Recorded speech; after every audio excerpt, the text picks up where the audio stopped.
ஒரு அழகான இன்னைக்கு ஒரு அழகான சிட்டியா இருக்க வேண்டியது ரொம்ப முன்னோர்கள் கண்டுக்காம விட்டதுனால ஒரு கூவு மாறா மாறிச்சு.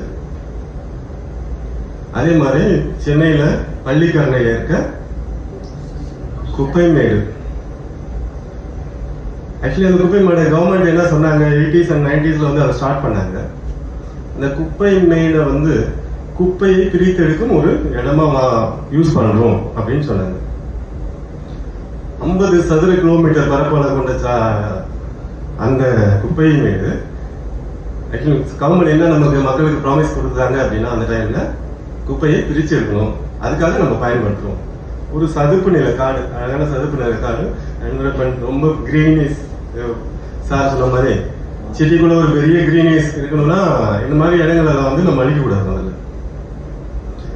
ஸோ அந்த சதுப்பு நில காடு இன்னைக்கு என்ன நிலைமையில இருக்கு அப்படின்னு பாத்தீங்கன்னா, 50 கிலோமீட்டர் சதுர கிலோமீட்டர்ன்றது 20 வருஷத்துல 5 சதுர கிலோமீட்டர் பரப்பளவா குறுகிடுச்சு. இன்னும் கொஞ்ச நாள்ல வந்து என்ன ஆகும், சிட்டியோடைய நம்ம எப்படி ஒரு ஆறை இழந்தோமோ அதே மாதிரி சதுப்பு நில காடு வந்து குப்பை மேடா மாறிடும். There's no solution.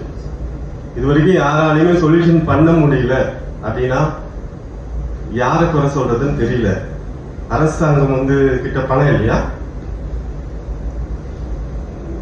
அரசாங்கத்துக்கு பணம் இருக்கு, ஆனா அலட்சியமா இருக்கிற அதிகாரிகள் அவங்க கொட்டிட்டே இருக்காங்க. பட் யார் அதுல பாதிக்கப்படுறா? Common peoples. அவங்க இன்னைக்கு சம்பாதிக்கிறாங்க, போறாங்க, வெளிநாட்டு செட்டில் ஆயிடும். இவன் தலைமுறையில சம்பாதிச்சா அவன் போய் வெளிநாட்டு செட்டில் ஆயிடும். பிகாஸ் இங்க எல்லா இடத்துலயும் லஞ்சம்